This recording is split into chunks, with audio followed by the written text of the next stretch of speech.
The 1927 in Germany, what was the name of the town? Tübingen. You were born there, and it was a very turbulent time in that part of the world. What can you tell me when you were a little girl? There wasn't that much of a turbulence yet. The turbulence started a couple of years later. I as a child, really did not feel that there was a lot of emotional things going on. It was just normal life. It was normal life. Yeah. Now, my brother and my sister encountered things. When did you and your family first realize that there were things going on that we didn't need to be involved in? My father was a traveling salesman, and he encountered an old Jewish man on his travels, and he said to him, "Why do you want to be in this vicious Germany? Go leave." That was 1927. Mm-hmm. And he sort of took that to heart and kind of figured that maybe he should consider leaving. Then when Hitler's book came out, Mein Kampf, he read the book and he decided that this was serious and that we would leave. But you guys didn't leave until 1934, 7 years later. Correct. Okay, your brother and sister were older than you. Yes. What did your folks tell you about that, about, leaving and how it was to get out of there? You have to understand, I was 6 years old. What do you tell a 6-year-old? At the time, did you sense the urgency of your folks wanting to get out of there? I did not. It's only by my brother and my sister relating to what has happened to them at school that I would. And what was that? Well, like my brother's bike was continuously thrown into the river or the lake, and my sister was chased down the hallways. Little things like that. Mm-hmm. But I didn't go to school yet, so I didn't encounter any of this. Do you remember your grandparents at all? Yes, I do. Tell me about them. I had a set of grandparents that lived in Stuttgart, and my grandmother died when my mother was about 10 years old. So this was my step-grandmother. Right. But both of them lived quite normal lives, actually. In fact, when I went back to Germany a couple of years ago, I looked up the graves of my real grandmother and my grandfather. He was actually buried before all of this Hitler stuff started. Do you know what he did for a living? Yes, he had a big store on the main square in Stuttgart, and he sold men's clothing, what they called off the rack. What about your grandparents on the other side? My grandparents on the other side, they were farm people. Also in Germany? In Germany. Okay. And they lived in a little town called Lehrensteinsfeld. Okay.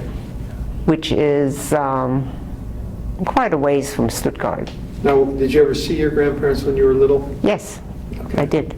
Okay, now it's 1934 and it's time to leave.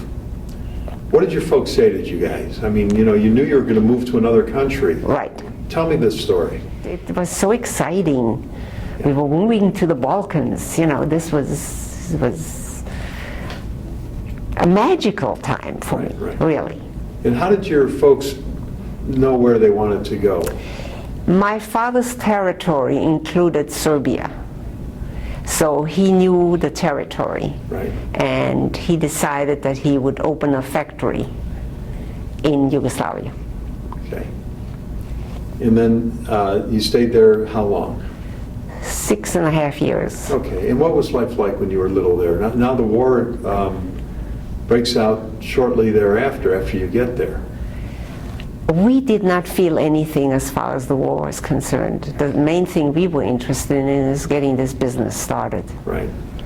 And by the time it was 6 years, it was doing well. Now what about your grandparents? Did they remain in Germany? My grandfather from my father's side came to Yugoslavia, I think in 36. Right. My grandmother was already dead. Okay. Okay. So your family was able to get out before Hitler really started taking over. Yes. And then the decision by your family to come to the United States. Do you know why that was? Well, because when you are working in any other country but the United States, first of all, you need a partner in your business. Mm-hmm. And it usually is a majority partner, even though it's only by name, but it's a majority partner. Mm-hmm. And after a while, you needed working permits, which you need to renew. And to start out with, the working permits were for 2 or 3 years, then they became for 1 year, then it became for 6 months, then became for 3 months. So, I mean, the handwriting was on the wall. Right. So we just picked up and left. When was that? That was in 1939. Okay, and then the excitement again for you traveling to a new foreign That was land? exciting. Well, that was a little different because by that time I was 11, I knew what was going on. Right. It was a little different, yes. What did your folks tell you about America? What were you thinking? Really, actually very little, because they didn't know anything about America. We did have relatives over here, obviously, because you couldn't come to the United States without an affidavit. Right. You needed a backer. And my father had a brother that came, I think in 31, to the United States. And he gave the affidavits for the family. Right. Now, was there any problem at all? The war just was about starting when you were leaving. Was there any problem at all to get out? We were lucky, let's put it this way. And your folks knew the urgency at this time? Yes, the urgency. But leaving the country was kind of treacherous, because we left a few weeks before our visas were ready. Mm-hmm. And our visas were to be picked up in Switzerland. So we came across the borders 6 weeks ahead of time, and there was that precarious time where you didn't know, are they going to let us go, or are they going to ship us back? Oh my goodness, yes. You know. Yeah, so what happened at the border? At the border in, I don't know whether you know the topography of Yugoslavia, you have to go from Belgrade, which basically we lived in, mm-hmm. You have to go all the way, I guess it would be east, to Italy. And then from Italy, go into Switzerland. Because Switzerland does not border on Yugoslavia. Right, right. How were you guys traveling?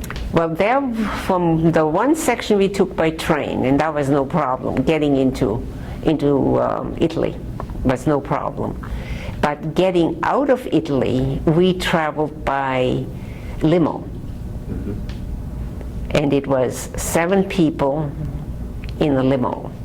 It was my grandfather, who by that time was ill, his nurse, whom we had to take along with us, my mother, my father, my sister, myself, and of course the driver. And was there tension and fear all along this Well, trip? There again, I was 11. You know, how much do you fear when you're 11? Right. But I sat on my father's lap for 11 hours. Yeah. I mean, to get across the border. And then we get to Switzerland, and we are there 10 days earlier than what we were supposed to be there. Right. And that was a little precarious. Right. But whether the Swiss would let us go across the border. I mean, we had all the papers waiting for us and proof of it, but we were 10 days early.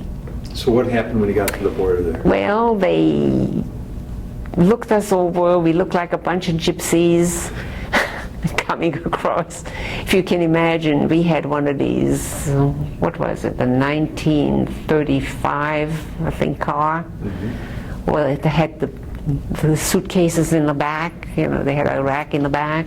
We had suitcases strapped between the fenders. I mean, it looked like a bunch of gypsies. And the guy looked at us, and he really felt sorry for us, so he let us come across the border. Yeah. Now, was there any problem at the border with being Jewish when you got to Switzerland, or that didn't matter to them? I don't think that really mattered at the time, because they were neutral at the time. Okay. Now, in Switzerland, what did you guys do there?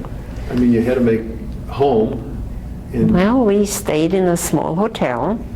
Now, my family did have relatives in Switzerland. We went to Lucerne. And how long were you there? 6 weeks. 6 weeks, and then you came to the United States. Then we were legal, so to say, because after we picked up our papers, and you had to pick those up they were not in Lucerne, they were in Zurich. Okay. They had to be picked up in Zurich, and all of us had to be present for the consul to see us, to make sure that we are all healthy, because they didn't let anybody into the United States that wasn't well. After we had the papers, then we went 2 weeks to Paris. And then we had a great time in Paris, because we were legal. We had our tickets for the boat, and everything was up and above board. Okay, now you're traveling through Paris, family enjoying its time. Right. Had Hitler started, did he overtake Yugoslavia now at this time? Yes. Okay. He started to. I mean, we were out of there, but they had made preparations already the year before, I'm sure. Yeah. You know, that the stormtroopers were mingling with the populace. Now, were your folks saying anything to you guys, to the kids at all, about this? Yeah, we talked about it, but do I remember? Not really. Yeah. Not really. All right, tell me about, what was it like to come to the United States? I'm sure your parents were probably very much at ease once they got on that ship. My first impression of the United States was not very pleasant. It really wasn't.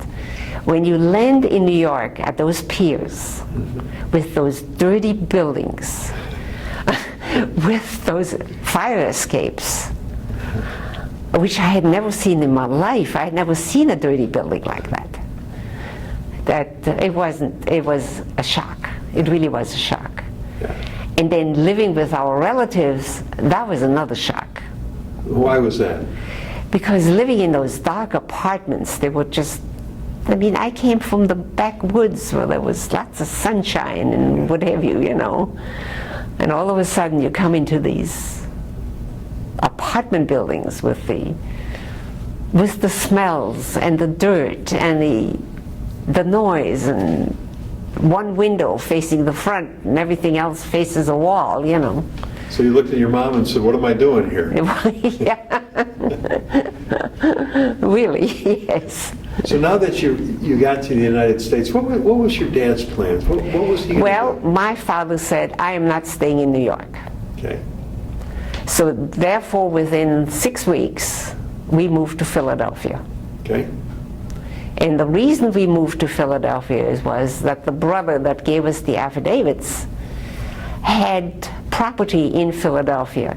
He had exchanged his house in, what was it? Well, it wasn't Germany, it was in, the city will come to me in a minute, for property in the United States. And it happened to be what they called Negro property and one small cottage where a white person could live.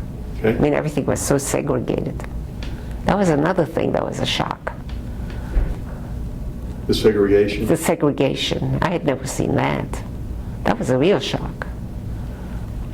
And what did your dad get into? What did he do? Scrap metal. Because we came with my Uncle Martin is the one that came with Hans and across the border. He had experience in Germany in scrap metal, so they decided to start a scrap metal business in Philadelphia. And then you went to school in Philadelphia. I went to school in Philadelphia. So is this a culture shock for you? Well, yes, because not speaking the language, Right. they put all of us children into an English class and you were thrown in with Chinese, with Vietnamese, Italians, Portuguese, So Germans. You had nobody you could talk to. We had to speak English, Yeah. and the teacher did not speak any other any other language but English. Took me a year and a half to learn the language, and then I was mainstreamed into into public school. And where did you go to school in Philadelphia? It was only high school. I forget what the junior high was called. Now that you're becoming Americanized, what was high school like for you? Not easy for me, really. It wasn't. Socially, it was not easy. Yeah. Because I wasn't accepted. What did you guys know about the war? Did you have family still back in Germany? Definitely. And we lost them. My father ventured back to Germany several times from Yugoslavia, trying to convince the families to leave. Right. He went back in 36 and he went back in 38, early 38. Mm-hmm. Was he afraid he would get stopped back in there then? Well, in 38 it was kind of nip and tuck. He did get out. Did he get the other family members out? Could not convince them. And then they didn't have the papers. You know, you were on a quota system. Yeah, yeah. And, Even we who lived in Philadelphia still fell under the German quota. yeah. Now the family that stayed behind, were they lost in the war? Most of them. Yeah. Most of them. On my mother's side of the family, yes.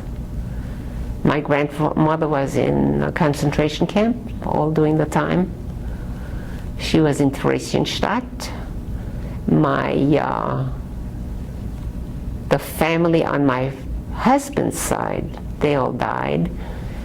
The family of my father, the brothers, my father's brothers, one moved to Israel in 34, and one already was here, and Uncle Martin came with us. Now, did you have any contact with the people that stayed until, for a while? Were you able to communicate with them at all? I think there were a few letters that went back and forth, but there again, I was a child, you know, I wasn't particularly interested. Yeah. Now, after high school, was it on to college, or did you go to I went to college. Where'd you go? I went to art school. Okay, where was that? In Philadelphia. It was called Moore College. Now it's called Moore College, and then it was called Moore Institute of Art. Okay, and then where did you meet your husband? Our parents actually were good friends. I knew of him, for a long period of time. I knew that he was around. But I actually met him in New York when I was working. I was working for a studio, Okay. for a textile studio, and I met him there. Okay, and what kind of work were you doing? I was a textile designer. Okay. And then how long did you guys date before you got married? Not too long, I think 4 or 5 months. Okay. Yeah. And then when did you get married? What year was it? 51 51? Okay. And where did you guys settle down? in Dallas. Okay, what was it that brought you to Dallas? Well, he worked for an international cotton firm. And he was a buyer, or the office in New York actually was a buying office for cotton lint. And they decided, the higher-ups decided, that actually they should be closer to the source. You don't grow cotton in New York State. So they moved us to Dallas. I came to Dallas the day after I got married. I loved it. Did you? I loved the drolling Texans. I fell right in with them. That was no problem here. Tell me about your involvement with the Jewish community here. Well, we joined Shared Israel just about as soon as we got here. We felt that we needed to belong to a synagogue. And I don't know, I mean, I was never that involved with the synagogue itself. I did belong to the sisterhood, and I did work some for the, what was it called then, Shep's Community Center, Right. you know, with some of their functions, and I did their decorations and stuff like that, you know. And then your kids were all born in Dallas? They're all born in Dallas. What was the happiest time in your life? I don't really have a sad time in my life. I really don't. I really don't. I mean, I've had 45 years of wonderful marriage. I have nothing to complain about it. I I really don't. I like that. I have nothing to complain about. I don't. I think that's great. In your lifetime, you've traveled, across the world and everything. Was there an invention or something that came along in your lifetime that you went, wow, where has that been? Well, when you travel, you get exposed to all kinds of things. Was I really wowed with something? The worst times for me was because I traveled with my husband quite a bit, having to go back to Germany when he was doing business there. Yeah. What was I that? was never comfortable there. I still am not comfortable going back to Did you go Germany. back to the camps? I could not get myself to go to the camps. How did you find the German people now when you were there, when you'd go back? Somewhat apologetic. How have you seen the Jewish community grow in Dallas when you first started? And it was 51 you arrived here?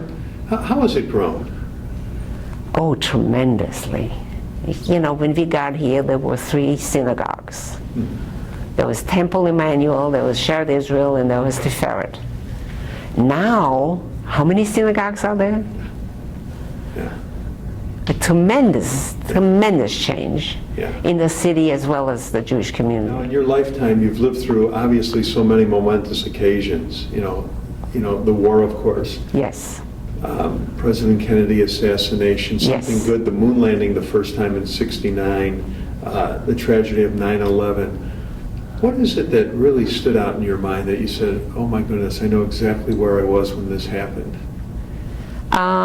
Probably the Kennedy assassination. I know exactly where I was. And I know exactly when 9/11 happened. Yeah. Well, tell me about where you were when Kennedy was assassinated. I was in the middle of the Sanger's department store. And all I could think of, I need to get home. Yeah. Big shock. That was a tremendous shock. And how did 9/11 affect you? Well, I was at the JCC watching it on television.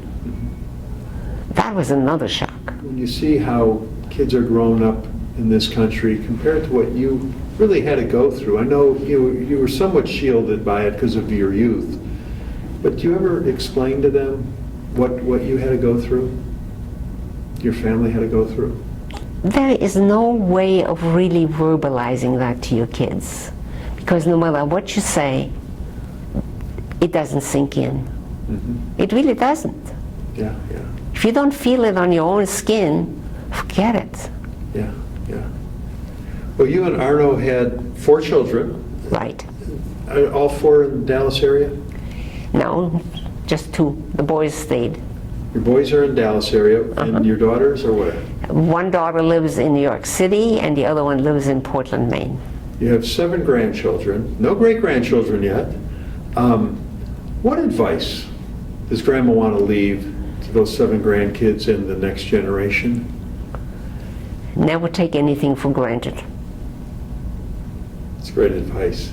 Thanks for doing this today. Thank you. You did a great job. Thank you.